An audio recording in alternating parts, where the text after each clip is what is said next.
Salve galera do YouTube, eu sou a Tia Marisa. Salve galera do YouTube, eu sou o Tio Lê. Hoje nós vamos reagir à parte 3 de God of War do canal Sidão Game. O cara é brabo. Lembrando que a gente faz live na Twitch. Sexta, sábado e domingo, às 14, 14h30. E a segunda às 18, 18h30, galera. Segue a gente aí, hein? Segue a gente, canal Tia Marisa 1. Isso aí, segue a gente lá que a gente tá assistindo alguns animes muito legais. Isso aí, galera. E God of War maravilhoso. E a gente tá entrando aqui nesse mundo da mitologia. Eu sou apaixonada em mitologia. E o Tio Lê tá aqui também conhecendo esse universo fantástico de God of War. Bora? Bora! Sessão Spoiler é um quadro aqui no meu canal, onde eu conto a história completa de qualquer game ou franquia com todos os detalhes e spoilers. E hoje, para encerrar a trilogia principal de God of War, vou trazer para vocês a história completa de God of War 3. É altamente recomendado que você tenha assistido aos vídeos anteriores a esse, Sessão Spoiler de God of War 1 e 2, pra estar entendendo por completo esse vídeo aqui, tá bom? Então, se você ainda não assistiu, vai lá, assiste com calma, paciência, amor no coração, e depois volta pra cá pra encerrar a trilogia, tá certo? Então, caso você queira saber como termina, ou quem sabe, quase termina a história de Kratos, eu recomendo que você se sente, porque lá vem história. God of War 3 começa exatamente após o final de God of War 2, com Kratos e os titãs da Grande Guerra escalando o Monte Olimpo para enfrentar os deuses. Sendo assim, os olimpianos se separam, cada um indo para um grupo de titãs. O deus que vem em direção a Kratos e Gaia é Poseidon. Ele pula do monte e mata o titã Epimeteu passando por entre o seu peito. Em seguida, ele assume a forma de um balde d'água. Brincadeira, ele assume a forma da água e sumona seus hipocampos, que são animais com tronco de cavalo e rabo de peixe, criados a partir da espuma do mar e que serviam de montaria para o exército dele. Legal, o deus do mar monta em um hipocampo e vai em direção a Gaia, onde Kratos está. Com isso, o protagonista escala a Titanide enquanto ela enfrenta Poseidon. O deus do mar leva a melhor, mas Kratos consegue ajudar Gaia e passa a enfrentar o deus. Após matar seu hipocampo, Kratos joga Poseidon em sua forma normal para longe e vai enfrentá-lo. Ou melhor, espancá-lo. Sem chances de reagir, Poseidon é humilhado e morto pelo fantasma de Esparta.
Com a morte de Poseidon, o mundo todo é assolado por marés incontroláveis, praticamente matando todos os seres vivos, exceto aqueles que estavam nas partes elevadas da cidade de Olímpia, que ficava ao redor do Monte Olimpo. Após matar o deus dos mares, Kratos se reúne com Gaia novamente e chegam ao topo do monte, onde Zeus estava.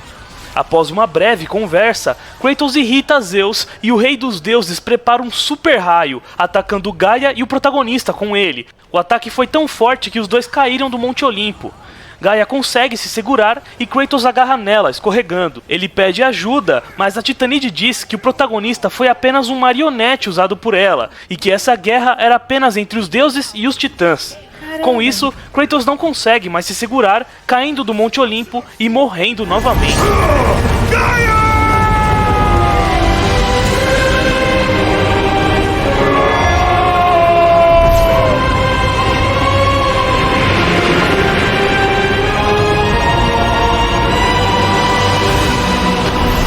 Ele cai direto no rio Estige, no submundo, e as almas penadas que nadavam ali retiram boa parte de seus poderes.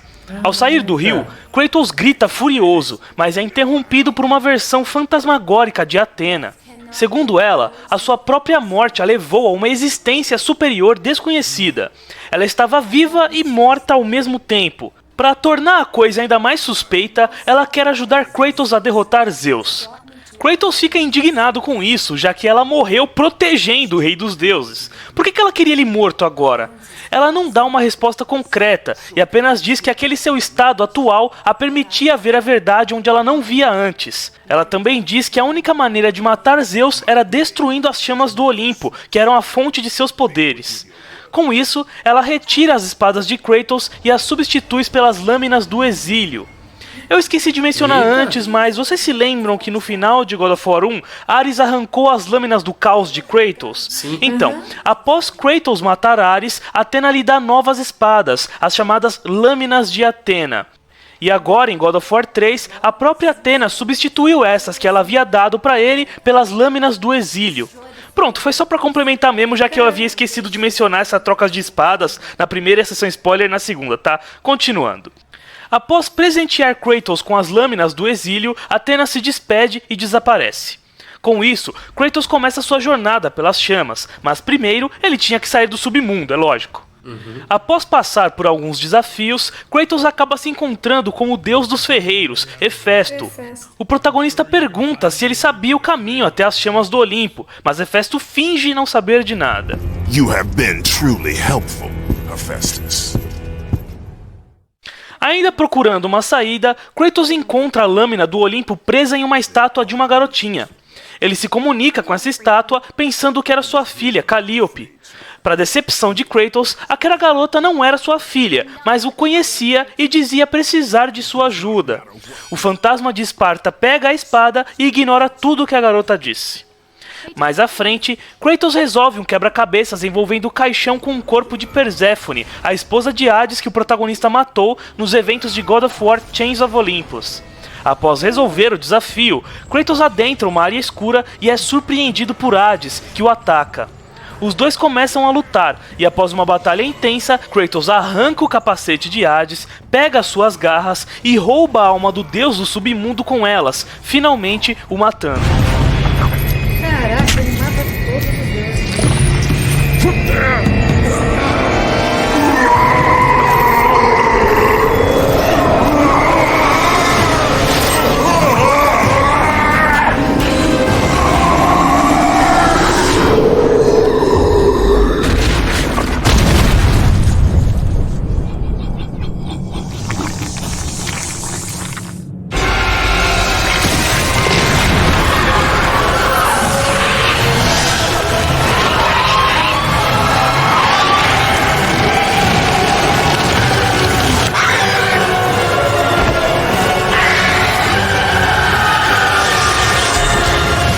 Com a morte de Hades, todas as almas penadas do submundo se tornaram ferozes e violentas, invadindo o mundo normal e vagando eternamente sem rumo e sem esperança.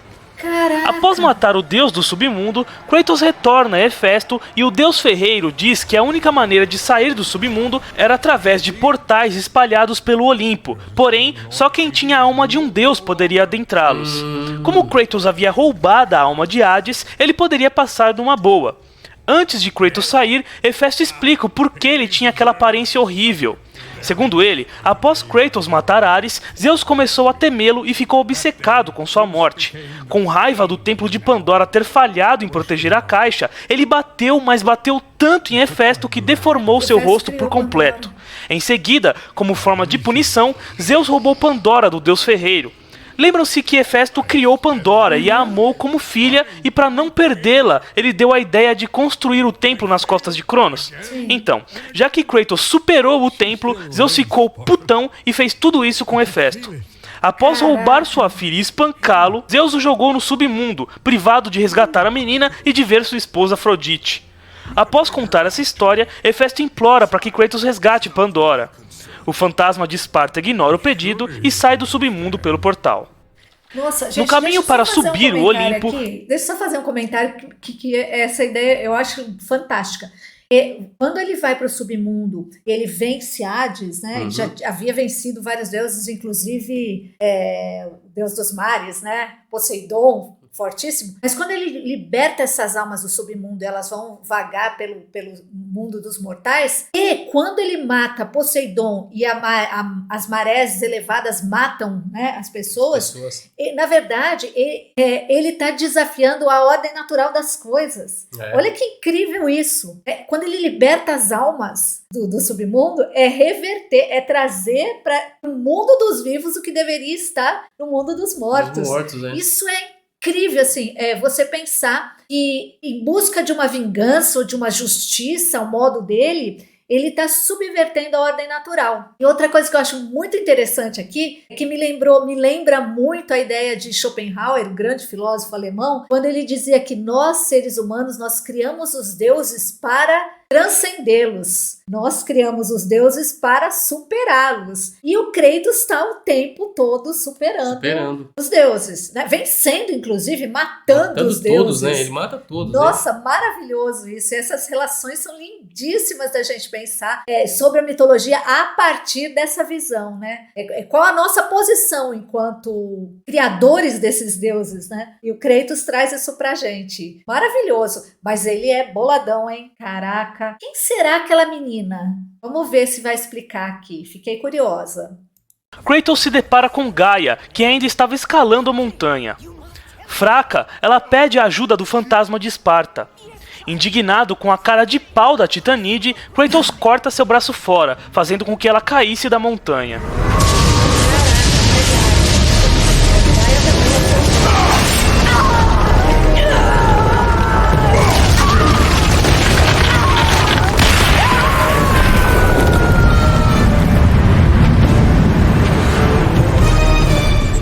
Mais adiante, Kratos avista uma batalha entre o Titã da Destruição, Perses, e o Deus do Sol, Hélio. Kratos interfere na luta atirando uma balista contra a carruagem de Hélio, o derrubando. O protagonista vai até o local da queda do deus, derrota seus monstros e em seguida arranca sua cabeça com as próprias mãos. Ai, não! Caraca! É bravo, hein?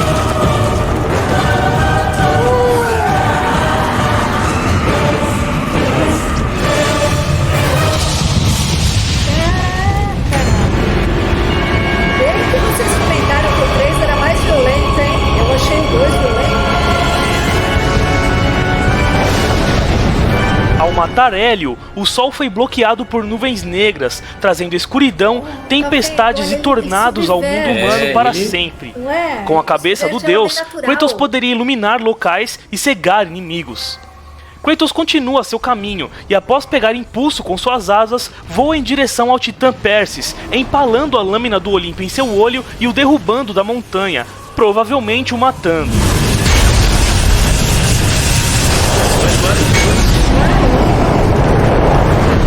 Ele quer matar mesmo, né? A vingança dele.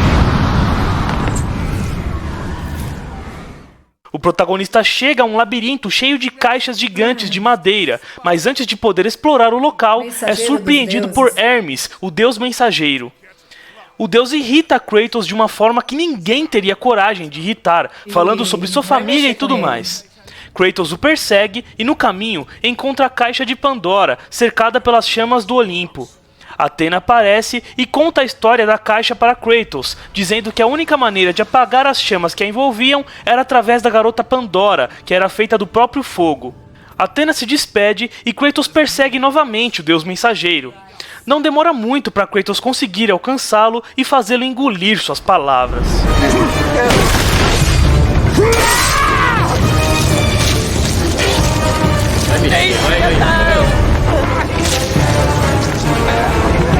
Família dele ficou bravo. Olha lá. Olha, que cena. Ai, caraca! Ai!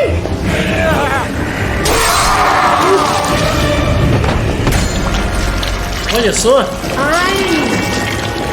Que isso?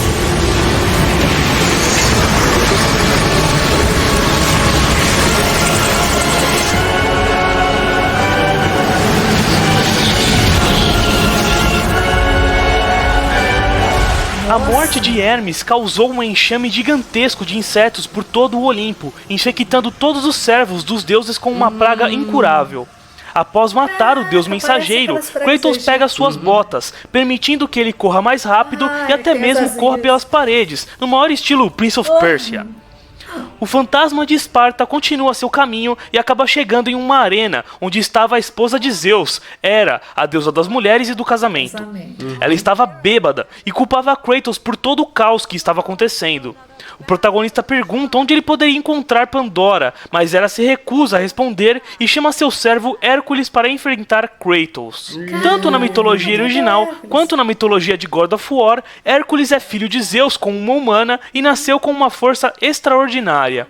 Além disso, nas duas mitologias, ele é odiado por Hera e foi persuadido pela deusa a matar sua família, assim como Ares fez com Kratos.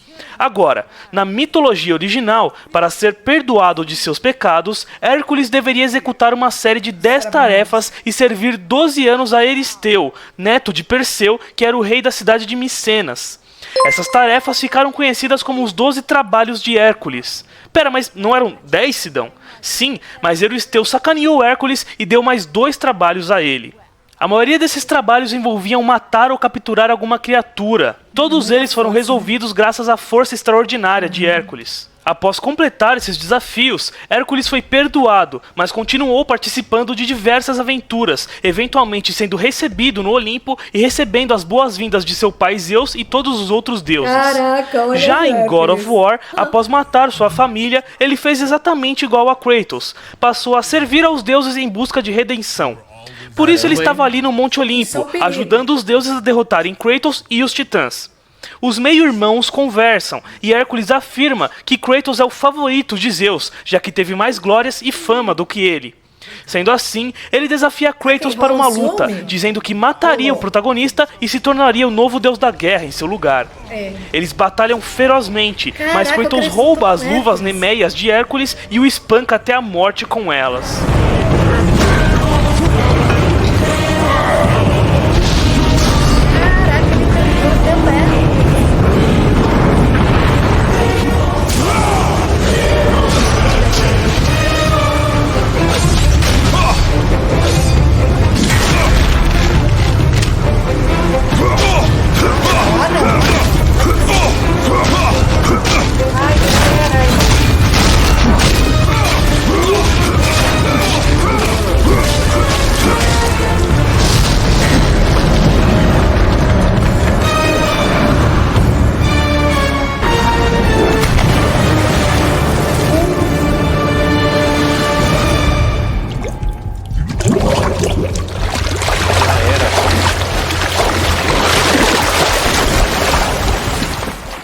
Após matar seu irmão, Kratos anda mais um pouco e se depara com uma ponte quebrada. Sem saber o que fazer, ele vai por uma rota alternativa, chegando ao quarto íntimo da deusa do amor, Afrodite. Ela e suas criadas estavam tendo um momento sensual quando Kratos as interrompeu. A deusa fala com Kratos e diz que Pandora estava em um labirinto que Dédalo, o pai de Ícaro, havia criado para Zeus escondê-la, e que o único que poderia consertar a tal ponte para Kratos passar era o seu marido Hefesto. Mas antes de deixar Kratos ir embora, ela o seduz, dizendo que fazia um bom tempo que um homem de verdade não a visitava. Sendo assim, os dois fazem um love maroto. Após dar uns pegas na Afrodite, Kratos adentra um portal e fala com Hefesto.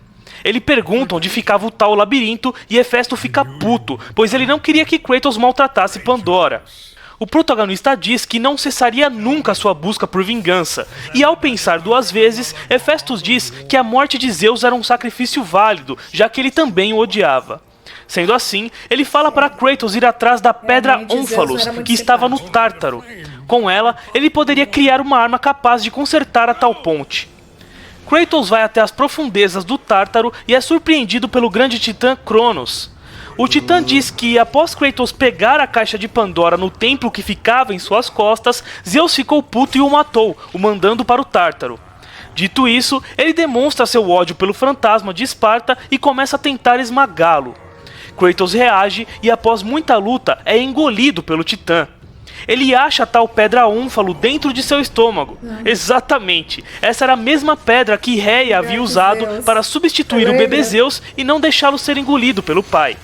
Após pegar a pedra, o protagonista rasga o titã de fora para dentro e depois o mata usando a lâmina do Olimpo.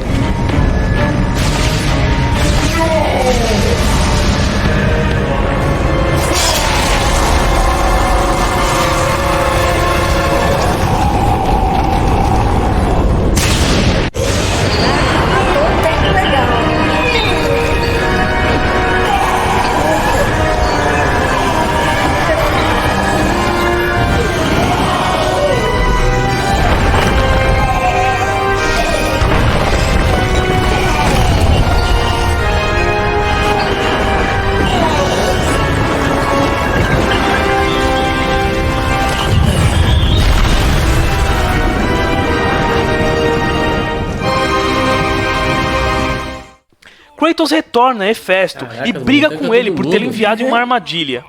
Hefesto se desculpa e diz que essa era a única maneira de consertar a ponte.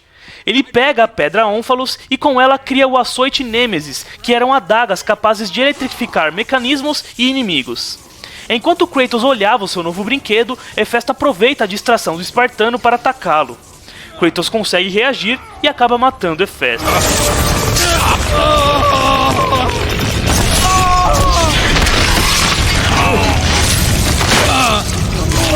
Violento mesmo, hein?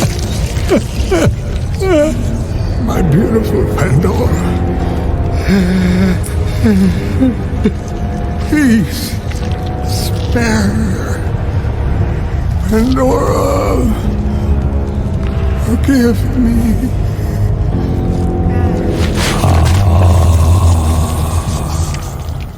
Kratos retorna a tal ponte e consegue consertá-la usando o açoite, eletrificando um mecanismo.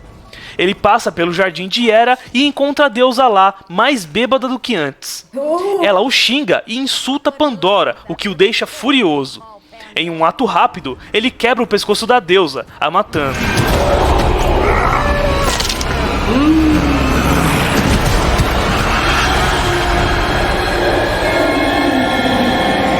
Esses casamentos, né? A dança do matrimônio aí, ó. Isso que tá certo.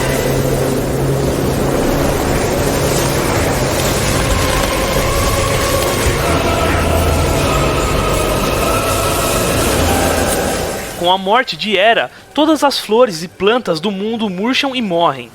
Usando o corpo morto da deusa, Kratos consegue concluir um quebra-cabeça de ilusões e sai do jardim, chegando ao labirinto criado por Dédalo. Lembram-se que eu contei a história de Dédalo na sessão spoiler de God of War 2? Que ele era pai de Ícaro e que tinha criado o labirinto do Minotauro? Então, após Kratos abrir a caixa de Pandora em God of War 1, Zeus ficou furioso com Hefesto, bateu nele e roubou Pandora, certo? Acabei de falar isso nesse vídeo. Então, para esconder Pandora, ele chamou Dédalo e pediu que ele criasse um labirinto para mantê-la segura. O rei dos deuses prometeu que, em troca do labirinto, ele traria Ícaro de volta à vida. Sem pensar duas vezes, Dédalo aceitou, construiu o labirinto, mas foi preso por Zeus, que não cumpriu sua promessa e o traiu. Desde então, Dédalo enlouqueceu na esperança de reencontrar seu filho, algo que, infelizmente, nunca aconteceria. Kratos passa pelos desafios do labirinto, enfrentando inclusive um escorpião gigante, que era a rainha de todos os escorpiões. Após tudo isso, ele finalmente chega a Pandora e a liberta. Ela agradece e afirma que, embora pareça, ela não é uma criança e que sabia o que devia ser feito. Ela também diz que os deuses tinham medo de Kratos, mas que o medo dela foi substituído por esperança. Após ela falar isso, os dois abrem a porta e veem Dédalo morto. This is what hope delivers, child. You should learn that now.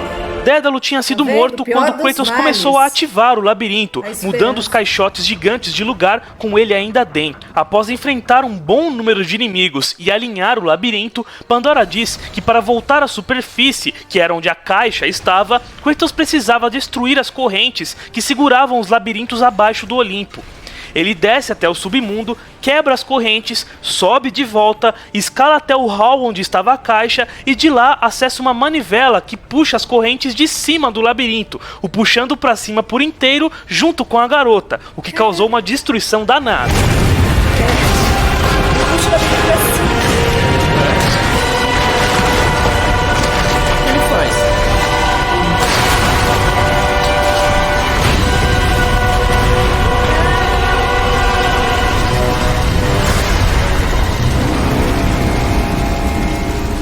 Finalmente.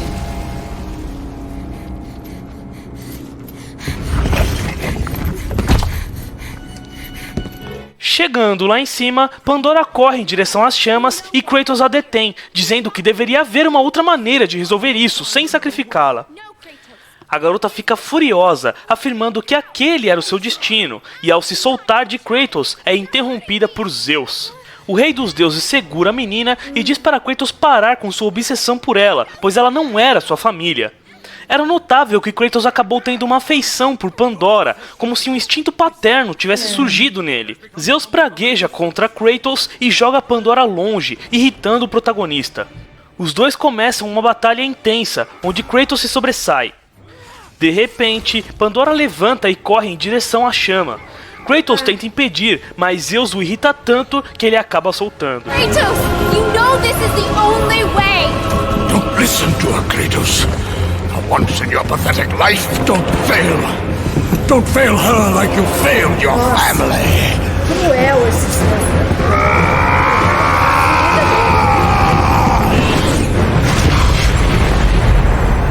Nossa, F Pandora. Fica os dois, né? Pandora! Nossa.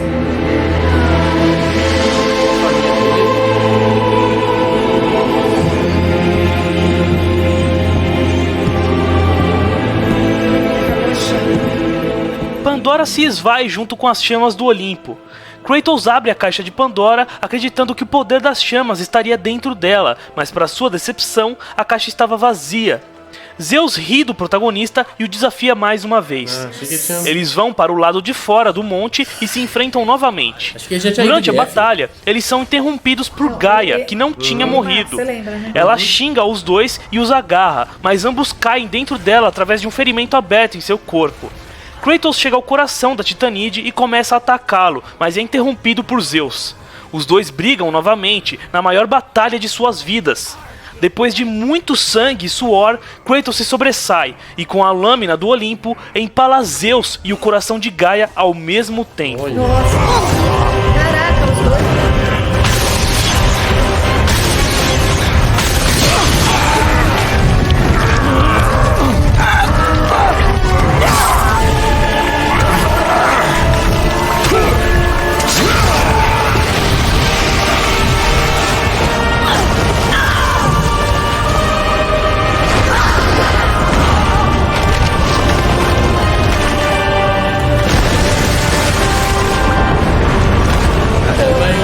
Cena, hein?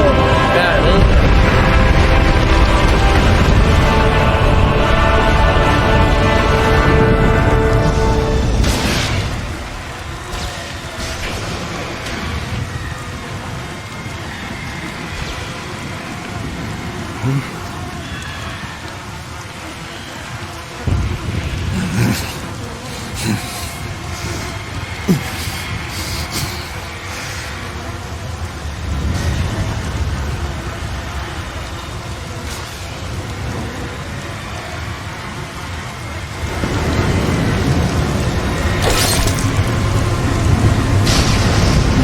Você lembra que ele voltou?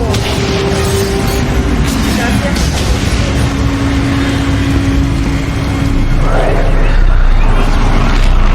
I know you, my son.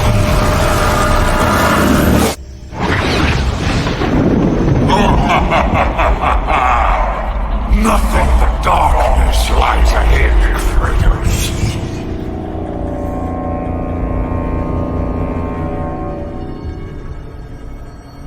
Zeus morre, mas seu espírito agarra Kratos e deixa o protagonista à beira da morte, preso em sua própria mente em tormento.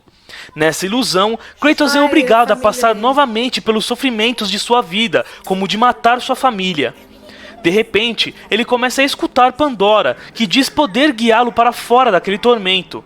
Através da esperança, Pandora ajuda Kratos a perdoar a si mesmo pelos seus pecados e falhas.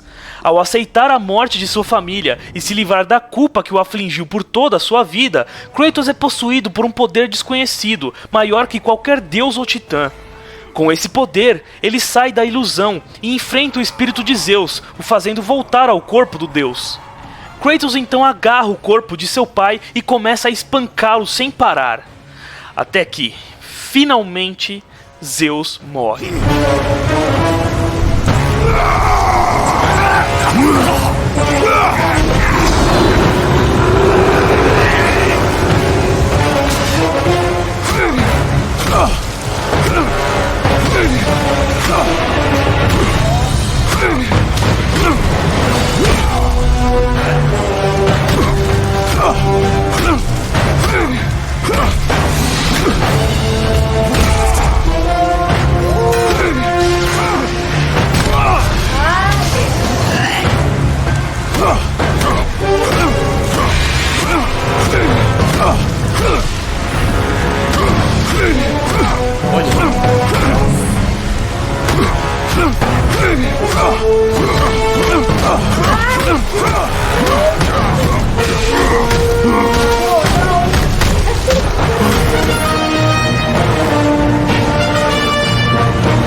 Com a morte de Zeus, o mundo inteiro ficou em completo caos. Nossa. Novamente, não existiam deuses, nem titãs, nem nada.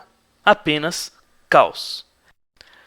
Atena novo. parabeniza Kratos pela sua vingança e revela ter arquitetado tudo isso para o bem da humanidade.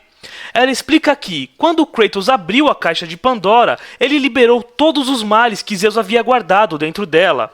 Só que, para surpresa de Atena, os males não possuíram Kratos, e sim os deuses.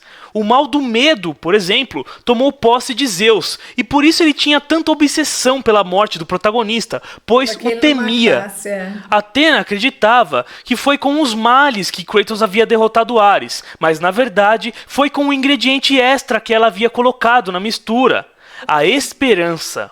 Após matar Ares e se decepcionar com os deuses, Kratos, sem saber, escondeu a esperança debaixo de seus sentimentos ruins, como a dor e a culpa. Por isso, só agora, depois de perdoar a si mesmo pelos seus pecados, que ele conseguiu libertar a esperança novamente. Atena não sabia que esse poder todo estava com Kratos. Ela acreditava que a esperança ainda estava na caixa, por isso mandou também achei Kratos que resgatar estava. Pandora para abri-la novamente.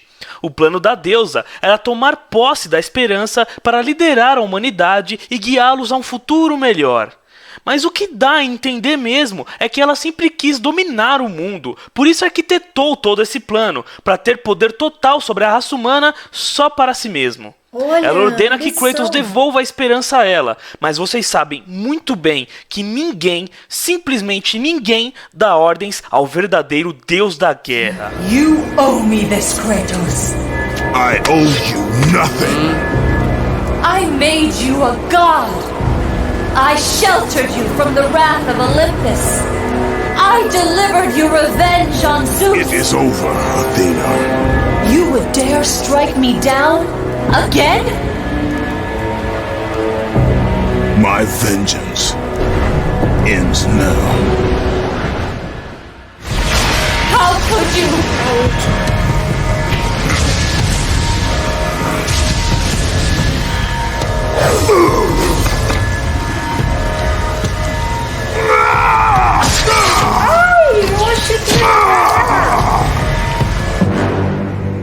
You fool! What have you done?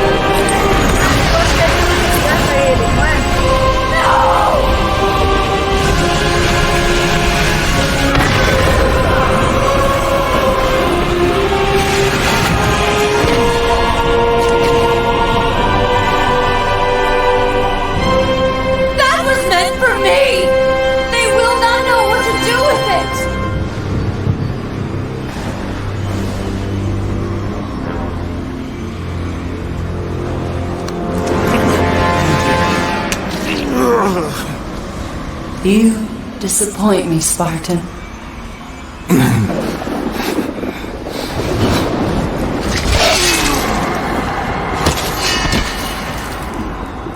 Caramba, hein?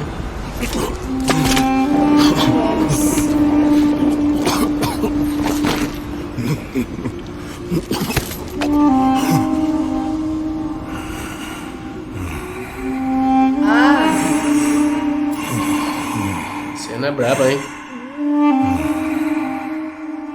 Kratos se recusa a dar o seu poder a Athena e se mata com a lâmina do Olimpo, libertando a esperança para toda a humanidade. E esse é o final de God of War 3. Mas será o final da saga God of War? Ai, de novo ele morre. Caraca. Galera, que incrível essa parte 3. Eu fiz uma confusão, eu achei que eu tinha assistido, eu não assisti essa parte. Não, eu assisti a outra que já começa com a mitologia nórdica, ele já tá em outro lugar. Eu fiz confusão, realmente eu não ia lembrar, eu não assisti. Mas essa parte 3 é incrível, porque além dessas cenas super chocantes, vocês me avisaram que era mais violenta que a 2. Eu achei a 2 violenta, mas essa daqui, não, gente, é incrível, bate em todas as outras em termos de violência. Mas traz aqui um Kratos mais subversivo mesmo, né? Ele, como eu falei, ele subverteu toda a ordem ali. Sim. Eu achei muito legal essa questão da caixa de Pandora, porque eu fiquei também meio, né? Assim, falei, ó, cadê a Esperança, que é a última que tava lá na caixa?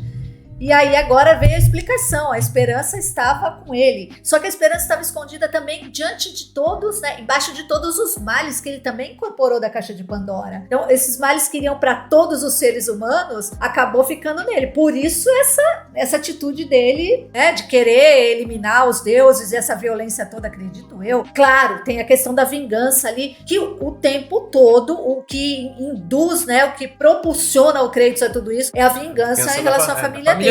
E essa parte que ele vai pro mundo das ideias, que ele fica preso nas próprias ideias, é muito interessante também, porque é a culpa, né? Então ele volta para si mesmo até que ele consiga se libertar da culpa e se perdoar. Então a esperança passa a fazer sentido quando ele se perdoa, né? Claro, é uma situação bem difícil ali, a gente não tá diante do contexto ali da morte da família dele, não dá nem pra julgar, e tudo que ele passou também. Ele eliminou todos os deuses, ou seja, ele transcendeu e superou todos os deuses. Eu achei, exceto, quer dizer, a Athena já tá meio viva, meio morta, porque ele já havia matado a Athena. Lembra que a Athena entrou na frente de Zeus? Sim. Então ele já havia matado a Athena. E me chamou a atenção também aqui a Athena ser tão ambiciosa. A Athena, a deusa da sabedoria.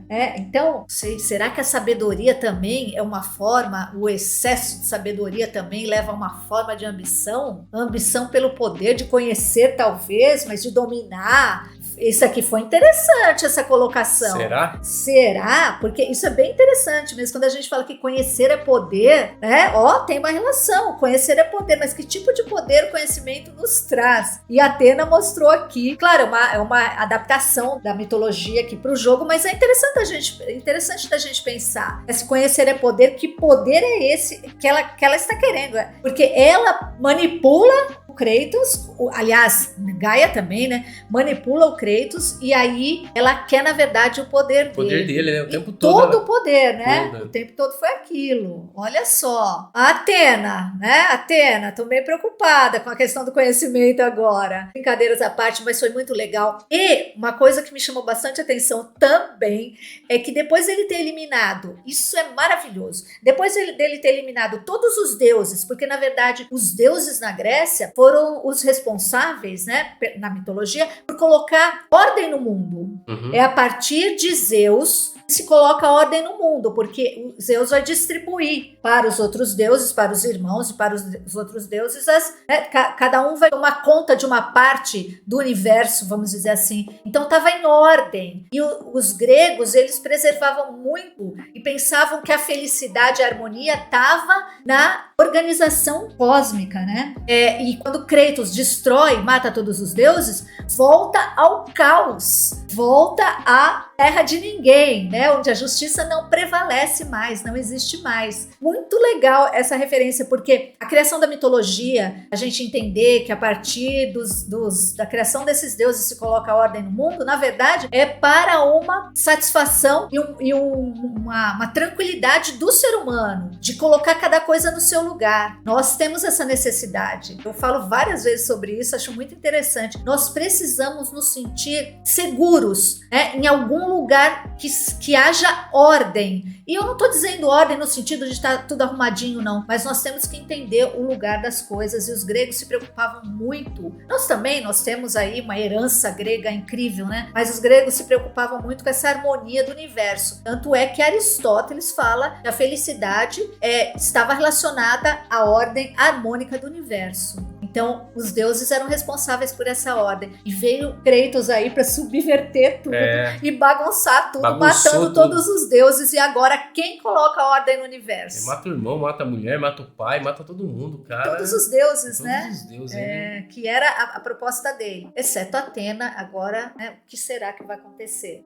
O que será que vai acontecer? Mas, gente, muito legal. Eu admiro muito o Sidão, porque ele tem uma forma didática, assim, fantástica, de explicar, de fazer a relação do jogo com a mitologia e com a mitologia adaptada ao jogo. Que ele cita, de maneira brilhante Hércules, o ciúme dos irmãos e todos os deuses ali. Ele dá uma referência muito legal, Gaia, Cronos, Hefestos, brabo. Sidão, olha, eu tô amando fazer react desse quadro do Sidão. Sou fãzaça do Sidão. Sidão é brabo. Muito legal. Dá pra gente ter um entendimento muito bacana. Mesmo conhecendo a mitologia, um pouquinho que eu conheço, mas a mitologia adaptada ao jogo tem referências muito parecidas, assim, muito semelhantes e fiéis à mitologia, como também tem adaptação. Então é legal a gente ter esse entendimento do Sidão aí, que faz essa grande prestação de serviço, que é nos explicar sobre o Deus da guerra. Ele coloca tudo, né? Tudo... E uma ordem muito legal, em ordem mesmo, pra gente poder entender o que se passa e até entender essa fúria, do Kratos, assim, a busca, o objetivo dele, que é a vingança, que também, galera, só o último detalhe aqui, a tia Marisa fala muito, mas é porque eu acho fantástico trazer esses temas aqui através de um jogo, que é um jogo que tem um público muito grande. A questão da vingança, hoje não, porque é uma questão que eticamente vai mudando, moralmente vai se transformando também, embora ética e moral sejam diferentes, mas a vingança para os gregos era um valor muito estimado e muito positivo. Era inclusive necessário a vingança. Hoje não. Por quê? Porque a gente tem uma justiça estabelecida através de instituições. Sim. Mas antes a vingança era um valor precioso, até para manutenção da própria honra. Então era um valor estimado por eles. E o Kratos vem aí com essa vingança. Só que ele levou a régua lá pra cima, porque ele quer se vingar dos deuses. Os gregos, a vingança era entre eles, entre humanos. Ele não, ele já foi, ele é brabo, o deus da guerra, aí vai se vingar, é dos deuses mesmo, pobres mortais. É isso aí, galera. Valeu. Obrigada. Eu quero fazer um agradecimento especial a vocês. Vocês estão mandando muitos comentários positivos e legais, contribuindo para que a gente entenda mais ainda sobre esse universo de God of War. Desculpa, tia, não poder responder a todos os comentários, mas é falta de tempo mesmo. Mas muito obrigada lá pelos comentários de vocês. Obrigado, galera. Obrigado pela força, tá? Muito obrigada mesmo. Eu falo menos mesmo que a tia. A tia fala mais. Eu fico só ouvindo. Eu gosto só de... Tô aprendendo também, tá? Mas tá gostando? Tô gostando. Tô aprendendo. Tá gostando desse mundo. É isso aí. Quem sabe nos próximos ele vai falar mais do que eu. É isso aí, galera. Beijo, obrigada. Beijo, galera. Obrigado. Até o próximo.